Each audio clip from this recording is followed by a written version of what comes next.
called Alex Sheng's Adventure. So what happens is that Alex is living in New York City and he has a lot of places he wants to visit.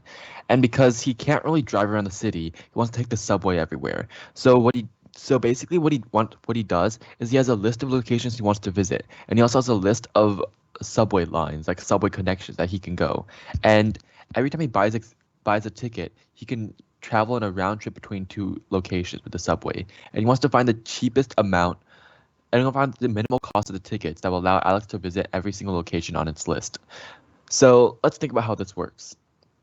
So here's a new whiteboard. So let's say we have a bunch of locations, right? Let's say like a bunch of these, boom, boom. Let's say like 6 for now, right? And let's say you have a lot of connections, like here, boom, like this, right? And then we say that Alex starts at like location 0. Let's say this is location 0. So he wants to visit every single one of these and then come back. Well, let's think about how this works. So first of all, if you visit one place, then you're gonna go there, right? But then to come back, you have to either come back or go through like a different path, right? So for example, like you go here and then go back, or you like go through like kind of like a loop, right? And then you eventually come back. So those are two options. Well, one important thing is that um one important thing is that if you notice, this is actually equivalent to a minimum spanning tree. This is just because if you have, let's say, like a point here and another point here, right? Then, then the, then like it's obvious that like the least total sum, like the least total cost that he can have, is through traveling through like a minimum spanning tree, and this is why. So let's say again, Alex starts over here, right? Like this is position 0. So to visit every single other position, he's going to have at least um he's going to have to travel at least n minus 1 total edges, right? Where n is a number of positions. So this is like a for sure to visit every single one because again, one edge means that you visit at most one new place. So the optimal thing is having n minus 1 different is having n minus 1 total edges. So then let's try finding the optimal. So then the optimal n thing for n minus 1 total edges, the optimal configuration, would just be the minimum spanning tree. So if we prove this works, then it has to be optimal. So let's see. So again, if we have a minimum spanning tree. So notice that for every single point you visit, right? You can like visit here. You just travel this. You just travel one way to visit it, and you just travel the way, like the other way to go back. And since it's a tree, we can just keep doing this over and over again, like a DFS. So for example, let's say like it's like this, right? Then from here we would just travel this way, travel back, travel back. And like you would never travel forward to like a place that you've already traveled forward because it's a tree. So you could just like keep doing this and you travel back, travel back. And then after you travel like forward this way, you just travel back this way. So again, it's just like a DFS. And that's how we can traverse this minimum spanning tree. And because we can traverse it like that, we know that finding a minimum spanning tree is optimal. Any question on this part? All right, so I guess not. So the main part of the question then is figuring out how to find the minimum spanning tree. And actually there's going to be two main algorithms for this, although I'll only cover one of them for today. There's Prim's algorithm, and Kruskal's algorithm. So let me just type them. Prim's algorithm and Kruskal's algorithm. So this is going to be what we're using today. So what Kruskal's algorithm says is that it's a greedy algorithm. So let's say we have a bunch of edges, right? Like let's say we have a bunch of points and a bunch of edges. Then Kruskal's algorithm says that the MST is formed by first of all looking at the edge with the lowest weight, right? I mean like with the lowest total cost. So let's say like we add the edge with the lowest total cost. So let's say like this edge, right? And then we add the next edge with the lowest total cost. Let's say this edge.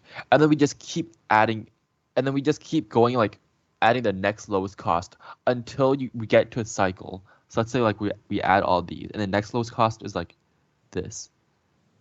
Then obviously we can't add this because it won't be a tree.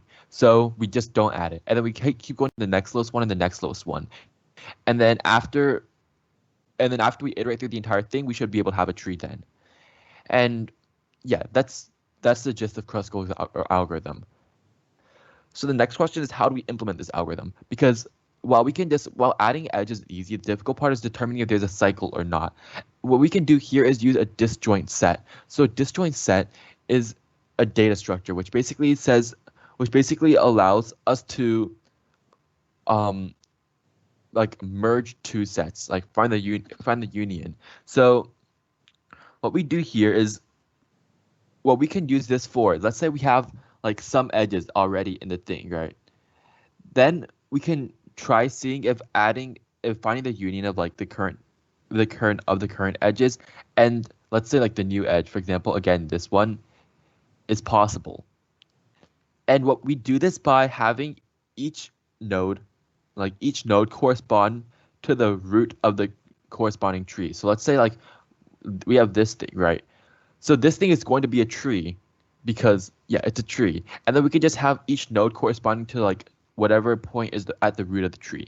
And if 2 points correspond to the same root, then obviously adding an edge here would create a cycle. But if 2 points correspond to a different root, then that would not create a cycle. But let's say we have like 2 different trees, right? Let's say like this and then this with different roots, right? And then we want to add this to this. So then what we can do here is that, like, let's say we add this edge, right? But the problem is that, like, obviously there's going to be like 2 different roots. So we have to choose one of them to be a root. So let's say we choose this one to be the actual root of the final tree, right? Then we just have this corresponding to this. So let's think about how we can implement that, because this is a little bit complicated, because like, how would you add this as an actual edge? We don't actually add it as an actual edge. So what we actually do is that we have an array. So every single node would correspond to like another node, which corresponds to the root, right? So let's say, well, like, which corresponds to another node. So let's say this is like node 0, 1, 2. Then let's say 0 could correspond to 2, and then 1 could correspond to 2. And then this is 3, and then 2 could correspond to 3. So we just keep doing is we just keep iterating downwards until, like, let's say this 3 corresponds to -1. Then 3 would be a root. But now, because if we add this, then we want this to be the final root. And let's say this is like 4, right? Then 3, instead of corresponding to -1, it would just correspond to 4. So if you're at any of these points over here, then you can see like the root would just be go to 2, then go to 3, then go to 4. And then 4 would be -1. And that would make it a root. So this is just like the gist of the explanation. I think it's easier to show the actual implementation. So let's do that. Let's figure out how to code this. So let's just put our standard stuff, public, what should we call this? Public class adventure, and then public static void main string args. Throws IO exception. Okay, so what we have here is we start with a buffered reader. Buffered reader input equals new buffered reader. New input stream reader, and then system.in. Then first of all, we have to input t, which is number of cases. So int t equals integer.parseInt input.read line. Okay, then let's start iterating through these t cases.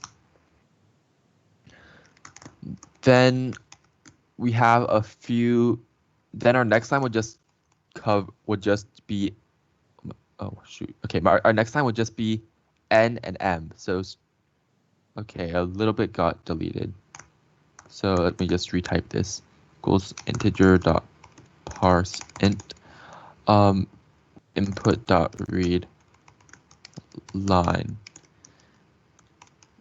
And then for int I equals 0, I less than t, I plus plus, we have string tokenizer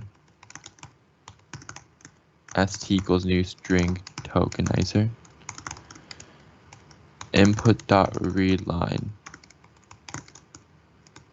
Then int n would be st dot integer dot parse int st dot next token,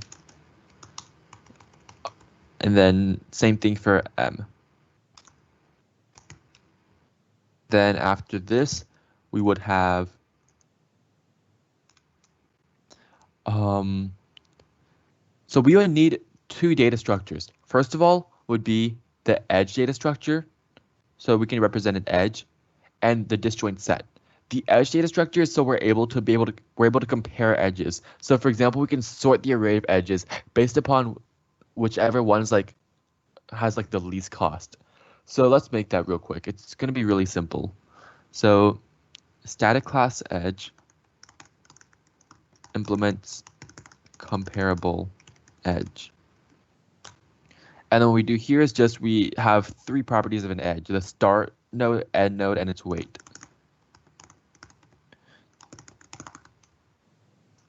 So then public edge is just using int u int v double w, then start equals u, end equals v, weight equals w. Then after that, we have one thing we need to do, which is create a compare to. So we can compare these two. We can compare two edges, and all we want to find is all we want to do is find the smaller edge, because that's what we're sorting the array of edges based on. So we just return double.compare weight e.weight. Okay, so now back to this. So now that we created this edge class, we can input all of these things which represent our edges. So edge, let's call it connections equals new edge. There's gonna be m total edges. Then for int j equals 0 less than m plus plus, we have let's create a new st here. Then int u equals this. I'm too lazy to type it out. Then int v is equal to this, and double w is equal to double.parse double st.next token. Cool. So now finally we can just create our edge. So connections j is just going to be equal to new edge with uvw, because start and weight. So now we've done this, we can sort our set of edges, and then we can start doing our actual Kruskal's algorithm. So to do that, we need our disjoint set data structure. So static class disjoint set equal and then again, all we need here is one integer array, because each point here is going to point to every single point here is just going to have one value associated to it, the root of its quote unquote the element it's pointing to in the tree. So and then after you follow all those pointings, then you'll get to the root of the tree. Okay, sorry, I turned my mic off on accident. So let me show you. So let's just create int point. Then let's just start with a public. Let's just initialize this. So int n is going to be the size. So point equals new int n. Then we just fill everything with -1. Then there are two things we need to figure out with a disjoint set. First of all, we need to figure from one point, we need to figure out what its root is. We just keep following the corresponding element of the array, and then keep doing that, so on and so forth, until we get to its root. So for example, let's say we have just all this, right? It's 0, 1, 2, 3, 4, and then 4 points to 3, 3 points to 2, 2 points to 1, 1 points to 0, and 0 just has -1, which means it doesn't point to anything. So what this means is that just the root of 4 is 0, the root of 3 is 0, root of 2 is 0, root of 1 is 0, because you just keep going, you just keep following the corresponding array elements. So 4 goes to 3, 3 goes to 2, so on and so forth. Cool. So yeah, so public int find then is just going to be a method implementing that. So if s of I is less than 0, which means that it's a root, then we just return I. Because yeah, this again with those just point of I. Then if point of I is equal to find of point of I, then point of I should be equal to find point of I. This is just because, again, let's say we have like I, which is 4, and point of I, which is 3, right? Then the root of 4 is just going to be what the root of 3 is. So we can just find this. So it's kind of like a recursive technique. And then we return just point of I. And now finally, here's the hard part, which is to find the union. So what we would do would find the union of like the current set of edges with an edge connecting points A and B. So let's skip this for now. Let's move on to the actual like implementation, like what we would do with the disjoint set in the main method, and then I will explain how to code this union method. So over here we would just have, first of all, a disjoint set to represent like the set of edges in here. And the trick about the disjoint set is that we don't actually have to store the set of edges, because all we want to know is the total weight of the set of edges. So remember that Kruskall's algorithm says that we just keep adding edges. So if we add an edge, then we just never remove it. So what we can do is that after we add an edge, we can just have like a total answer, and then we can just add the weight of the edge to answer. So what we can do is like for int j equals 0, j less than m j plus plus, then if ds.union, like this is a boolean, basically it will return true if we can't take the union of that, which means that there will be no cycle after we incorporate this new edge, or false if there is a cycle. So connections j dot start connections j dot end, because remember this is if we're trying to add like the next lightest edge that we haven't added yet. Then if we can add it, then all we need to do is to have answers plus equal connection j dot weight, and we don't have to actually update like the disjoint set itself. Like we don't have to like add this edge somehow to the disjoint set, because remember the only thing we need to store is like if something's a root or not, because the purpose of our disjoint set is to check if we can add something. It doesn't have to necessarily contain every single thing in there, if you understand what I'm saying. So then we would just do this over and over again. If it's possible, we add it. If it's possible to add it, we do. If it's not, then we don't. And then finally, we can just print the answer out once we go through that loop.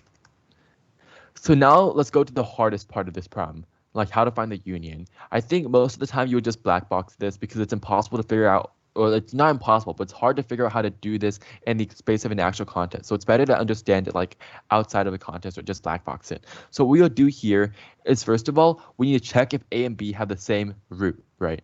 So we just have like, for example, A equals find A. We just let A equals the root of A, and then B equals find B. So we have these two roots. So if A equals B now, then obviously we can't find the union because they're the same root, and then adding the edge corresponding to adding the edge connecting A and B would create a cycle. Then after that, let's look at this. So let's say we have like two different roots, right? Let's say we have like a root over here, da da da, and then we have like another root over here, right?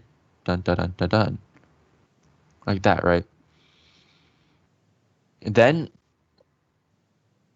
we can just do like this. So if s of A is less than or equal to s of B, then, or not, as point of A is less than or equal to point of B, then point of B equals A. And what this does is basically, like, point of A and point of B represent the roots, right? So like represent like the values of the roots. So both of these are roots, for example, then this would be true. So then we would just have A be like the final root, and like B would just point to like A. So like you could just like do a bunch of arrows here. So for example, if you're like over here, then you would just point to this, which would point to this, which would be the final root. So you basically just like put the subtree into the main, like choose one tree as a subtree and choose the other tree as a main tree. So then otherwise we can choose the other way around, point A equals B. And then because it's not, because this is the only way we can return false, then over here we return true. So basically, in essence, what the union method does is that if you have two trees, right, and you connect these two, then one of the trees has to be a subtree, so it's going to be connecting to the main tree. So like sort of an arrow. There's not going to be an actual connection, but there's going to be an arrow pointing there. So let's see if this works. And this doesn't work. That's unfortunate. Let's see. So input.readLine cannot find symbol. Let's see. Oh, I'm just trolling. Okay, let's try again. I forgot I capitalized readline on accident. And this test case works. Let's submit this code. And yeah, it works. So basically, there's a few things a few motifs of this problem. First of all, if you have some like pathfinding thing where you have to like with a graph or something, most likely you're going to you're going to have to find the minimum spanning tree. And if you can equate the problem to finding a minimum spanning tree, then that's great. Then after finding the minimum spanning tree, you can use like one of these two algorithms. Again, we covered Kruskal's algorithm.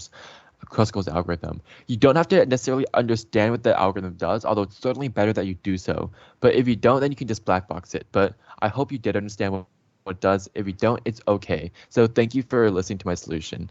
So anyone have any questions? All right, so I think this should be it then.